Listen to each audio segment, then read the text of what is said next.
it's Natasha here, and just got up, brushed my teeth, and I'm about to do my workout for the day. And today it's gonna be resistance training for my legs. So there's gonna be a really nice breakfast waiting for me afterwards, and I'll catch up with you then. Hey, welcome back. So today I want to share with you another struggle that I have, especially as someone who is self-employed, someone who's running their own business.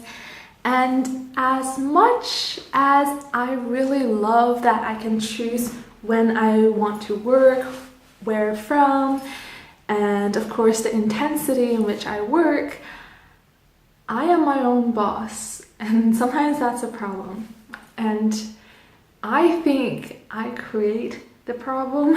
And the issue is that I go through phases where I go really hard. I work so many hours and I get so much done, but it's coming from this really masculine, really pushing things forward, and to be honest, a really unsustainable way of working. And that was all the time where I gained more weight because I wasn't sleeping enough. I was staying up late because of having clients. In the US, since I'm here in Europe, their day starts later, so I end up staying up later. And as much as the results that came from it, which, you know, it did make an impact, I don't think it was worth it. I don't think it was worth it in terms of my health, and also the return, the amount of effort that I put in. I think it was over the top. It didn't actually make sense why I would need to work so hard, or at least in that kind of format. And so then that's the thing. When my husband last year had to do kind of like an emergency surgery to get his appendix removed because it was inflamed, he spent quite some time just recovering. He couldn't do much heavy lifting. I was at home with him, and that kind of also made my rhythm of work and personal life go to this really low wavelength, where pretty much I was just bumming around, not doing much, watching some shows with him. And then that was another phase where I kind of put off my work, and it became I'll do work as I want kind of basis, which is not such a great idea if you're running your own business and you have targets to hit, and you know, you want to get a system going. So this has been my struggle. So I guess the only way that I really want to relate when I'm going through with something that you might really recognize is, imagine those evenings or your weekends. Imagine you have this free time. You know, there are lots of things you want to do. You can see your friends. You can, you know, invest time in your hobbies. You can even start your side gig or side project. You could be, you know, researching all sorts of stuff or going for further education. There's just so much that you can do. But how much of your weekends or your evenings are spent productively? And how much time are we actually putting aside, like scheduling onto our calendar, and we're committing to and actually sticking with it so that we can do something that's more rewarding, something that doesn't just give us, you know, like short-term, what do you call it when you have those like short-term gains? And I think that oftentimes I'll know what I need to do for my business, but then I still end up distracting myself. I still end up, you know, watching shows or being lazy or goofing off. And then come, you know, mid-afternoon, I realize, oh my goodness, I need to get this stuff done, and I get more stressed out, and then my work hours just push later. And it's just not such a nice or disciplined way to plan my day. So this is something that I want to share with you. I've had trouble sticking to this in the past, and I think it has to do also with habit and just like how I'm used to living my life now. Like I would go on a walk, like, you know, yesterday to get the egg when it was sunny, when we had a sunny break. And I was able to do that in the middle of my day if I want to, if I choose to. But at the same time, I want to create more structure now. And to share with you what kind of structure I already have in my life, pretty much every morning I don't wake up to an alarm clock. Maybe that's an issue, I'm not sure. Or else that's something I need to experiment with. But I wake up the moment I am pretty much fully rested. And then from there, I usually do my morning workout. Right now it has to do with resistance training, as you know, right before. In the morning, which I recorded, and then I have my breakfast, usually spend a bit of time with my husband, and then I get on with my day. Now, how I get on with my day for now has not been so structured, hasn't been really disciplined. So I want to write down what I want to get done today, how I want to go about doing that, and also the time that I think it will take. And then I'm going to put into my calendar kind of the way that I used to when you went to school and you had a certain class at certain hours. I want to write that into my schedule. And it's funny because, going into self-employment, like starting my business, I was really under the impression that I want to do this so I can get away from the 9 to 5. And then having overworked myself and having underworked myself, I realized there needs to be a balance. And there is a lot of value in having a structure. And I have had many experiences of running away from structure or fearing structure because I think it's going to put me into a box and it's going to contain me and limit me. But over time, through these experiences, I've realized that it helps if you have a structure, but it needs to be flexible, it needs to be reflective, it needs to be something that I choose.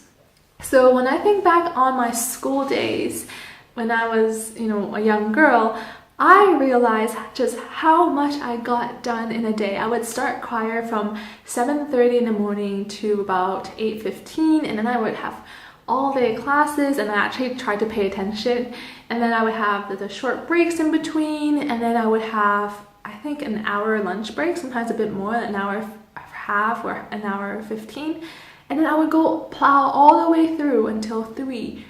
And even when I was done at 3 and my mom would pick me up and I would go home and do my homework, I wasn't that tired. Like, I would have a snack once I get home, but then I would just go on and keep doing my homework, and I would just keep using my brain, I guess. And then, of course, being raised in a very Chinese Asian style in Canada, I then had, piano classes, or I had Chinese school on Saturday mornings. I had my English tutor when I first came to Canada. My English wasn't that great. Yeah, it's hard to imagine that now. But I also had my math tutor. So I was that crazy Asian kid that had to go to all these extracurricular activities. I didn't have a problem focusing. And I think now that I've kind of let my schedule go and I've let my brain go, it sounds weird, but I really think I've let my brain go and become kind of wrapped up in the online world, since my work is all online anyways.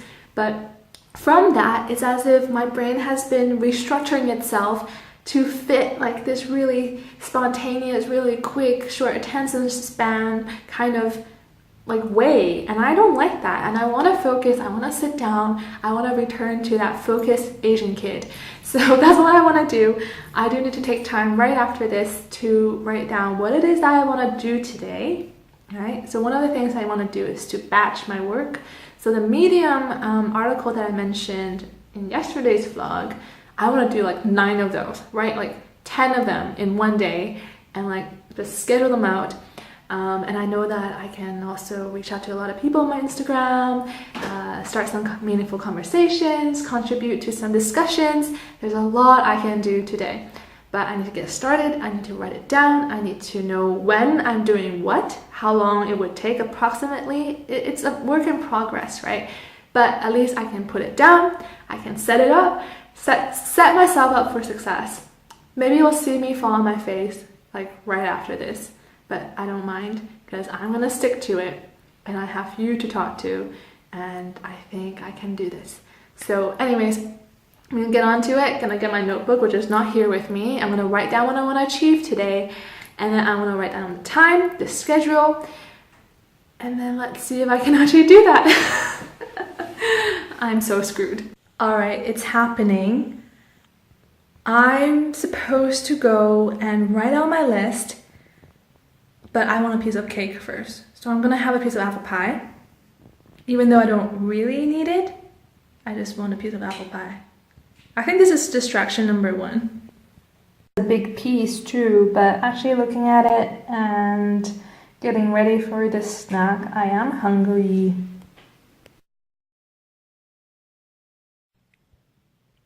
It was so good. And, ooh, here I am. Nothing to say now other than time to get to work. I lied again. I think I need to refill my tea. So I'm gonna make a cup of tea. I think I'm starting to notice a pattern here. I don't like it. So you won't believe this. I'm just taking a walk now around the corner, around the block. But literally 5 minutes within sitting down at my desk, my husband interrupts me. That's maybe my fault for not telling him that, hey, I'm getting down to work. He says, hey, you want to go take a walk? And I said, oh my goodness, I just started. Can we finish this after, can we do this after I finish writing the tasks down? So that was useful, setting my boundaries. And then, and of course, as I write those tasks down, I don't really need my computer. Yeah, I was looking at my events that I was setting up, the yoga I'm teaching later this week. I was checking out Facebook a little bit to write to a lady who's going to manage my Facebook ads. I started to plan the week, so started to reserve some dinners for us. So kind of went down the rabbit hole a little bit, but I did get my whole schedule up and running. And surprise, surprise, what I actually want to get done is going to take more than the time I have today, or at least the amount that I'm willing to work until late this evening. So I've got at least, let me think, 5.5 hours, and that's just fitting it in between now and 9 p.m. So I'm a bit stuck with the time, and that's because I didn't plan earlier today. So it's all been really, really good to notice and to see how it all pans out and all the moments in which I distract myself. So this whole experiment made me realize that it's actually really, really good to slow down, record everything, and just notice, how am I spending my day? And what is important to me today? Am I getting it down on a list? Can I see it and, I guess, make peace with it so that I can actually schedule it in, get it done, have this level of, I don't want to say responsibility, but what would you call that? But pretty much you're committed to what you put down on your paper, and you're committed to what you say is important to you in life. So probably from this experience, I will write down my list for tomorrow before bed today, so that I don't have to do the same thing, which is, mess around and be really, really easy in the morning and mid-afternoon, and then pretty much be crushed for time for the rest of the day. Which I warned you earlier, right? Like I told you that that's often what happens. And even though I'm planning now, it seems like I didn't plan far ahead enough. So that's okay, I forgive myself.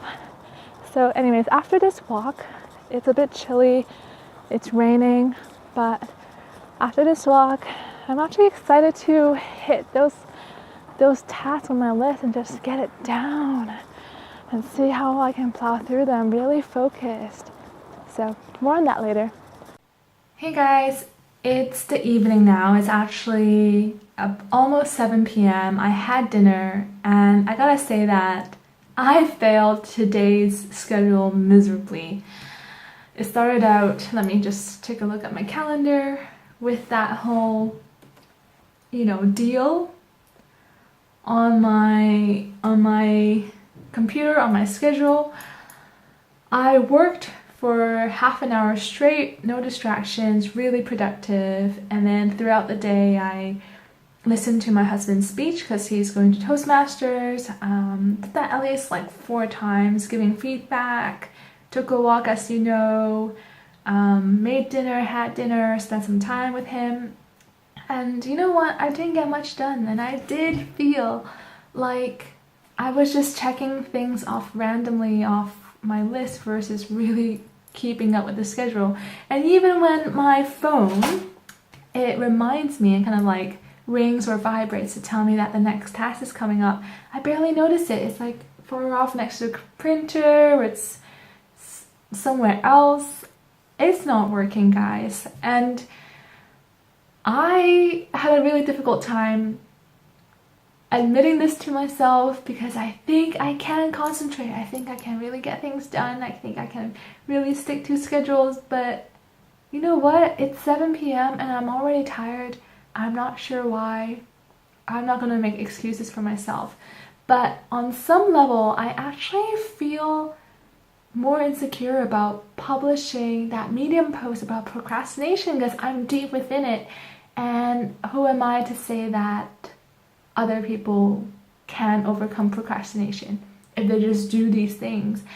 And so it's been a big, how do you call it, moment of awakening, of awareness to kind of see clearly how much time I do just waste throughout my day, how I'm not really productive, and how, you know, my energy level can fluctuate, and sometimes it's not the best case scenario and doesn't work out the way that I want it to. So yeah, hasn't been easy.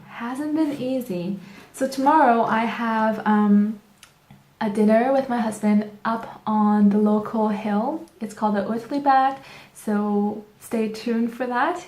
It's coming up in the vlog tomorrow. And that means that my evening is gonna be packed. It's gonna be saved for me, for good food, for a nice walk up the mountain or the hill. And then I have all day. So how am I gonna spend that? So we'll see. I'm going to edit the video for today. And then I'm going to look at my list, see if I can check a few more things off of there, and then start new tomorrow. I think that's really important to always start tomorrow, the new day, completely fresh, not bringing this same energy from today into tomorrow. And I'm also gonna, you know, admit to you that, sorry about that. A sneeze coming, yeah. I also feel not so comfortable sharing with you the fact that I'm struggling with scheduling my day out. I'm struggling with putting all the things that I want into each and every day. It's hard for me right now. So anyways, now that it's completely on my mind, it's literally so clear for me. I know what to do tomorrow. Sometimes life gets really emotional, and I think it's for good reason.